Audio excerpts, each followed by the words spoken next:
আসসালামু আলাইকুম। মবের বিরুদ্ধে কঠিন বার্তা দিল সেনাবাহিনী।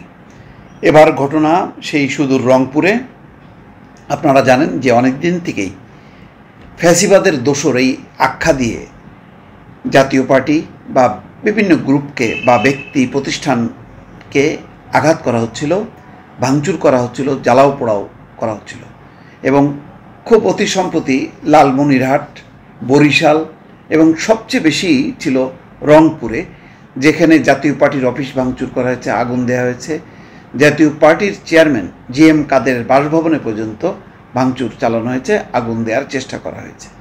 সেই জায়গায় সেনাবাহিনী হস্তক্ষেপ করেছে। তারা বলেছে মবের নামে নাশকতার সুযোগ নেই। সরাসরি সার্জিস আলমকে এই কথা বলেছেন সেনাবাহিনীর একজন শীর্ষ কর্মকর্তা। দর্শক, গুরুত্বপূর্ণ এই ঘটনা। এর আগে সেনাপ্রধান কিন্তু বলেছে যে আর কোনো মব জাস্টিস সহ্য করা হবে না।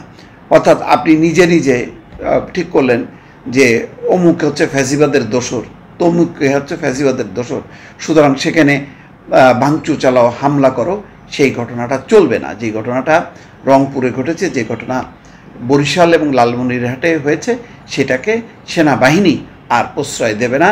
সেটা সরাসরি সার্জিস আলমকে সামনাসামনি বলেছেন একজন ব্রিগেডিয়ার পদমর্যাদার কর্মকর্তা। দর্শক, ঘটনাটা আপনাদেরকে বলি।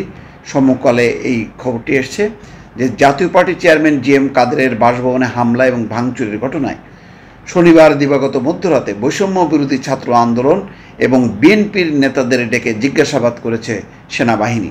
খবর পেয়ে ওই সময় সেখানে ছুটে যান জাতীয় নাগরিক পার্টির মুখ্য সংগঠক সার্জিস আলম। তিনি সেনাবাহিনীর ৭২ পদাতিক ব্রিগেডের কমান্ডার ব্রিগেডিয়ার জেনারেল হুমায়ুন কাইয়ুমের সঙ্গে কথা বলেন। এই সময় ব্রিগেডিয়ার জেনারেল হুমায়ুন কাইয়ুম সার্জিস আলমকে বলেন, শরীরে যতক্ষণ রক্ত আছে we are not going to promote anyone যে দেশের বিরুদ্ধে করে। আপাতত স্ট্যান্ডিং হলো যে জনগণের অসুবিধা করে, ভ্যান্ডালিজম অর্থাৎ নাশকতা করে, মবের নামে যে আগুন লাগায়, ঘরদোর ভাঙচুর করে, এই পার্টিটাকে বার্তা দেওয়া যে না, এইটা করার সুযোগ এখন আর নেই। দর্শক, বুঝতেই পারছেন, খুব কড়া বার্তা দিলেন কিন্তু এই ব্রিগেডিয়ার। জাতীয় পার্টির চেয়ারম্যান জিএম কাদেরের Rangpur Senpara the Sky View বাসভবনে গত বৃহস্পতিবার রাত ৯:১৫টার দিকে হামলা এবং ভাঙচুরের ঘটনা ঘটে। এই ঘটনার পরপরই পাল্টাপাল্টি অবস্থান নেন বৈষম্য বিরোধী ছাত্র আন্দোলন, জাতীয় নাগরিক পার্টি এবং জাতীয় পার্টির নেতাকর্মীরা। তাদের মধ্যে কয়েক দফা ধাওয়া পাল্টা ধাওয়ার ঘটনা ঘটে। ঘটনার সময় জিএম কাদের বাড়িতেই ছিলেন।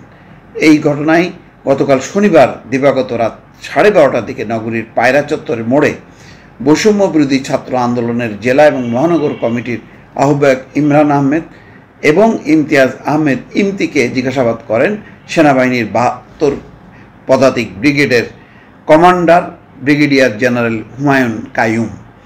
খবর পেয়ে বৃষ্টির মধ্যে সেখানে ছুটে যান জাতীয় নাগরিক পার্টির নেতা সার্জিস আলম। পরে রাত ২টার দিকে তারা সেখান থেকে চলে যান। এ সময় স্থানীয় বিএনপি নেতাদেরও জিজ্ঞাসাবাদ করে সেনাবাহিনী। সেনাবাহিনীর সঙ্গে আলাপ শেষে সার্জিস আলম সাংবাদিকদের বলেন, তদন্তের জন্য বৈষম্য বিরোধী ছাত্র আন্দোলন হোক, বিএনপি, জামাত, এনসিপি, যে কাউকে হোক জিজ্ঞাসাবাদ করা যেতে পারে, অবশ্যই প্রয়োজন। আমরা মনে করি রাত ১টা ২টা ওই সময়টা দৃষ্টিকটু দেখায়।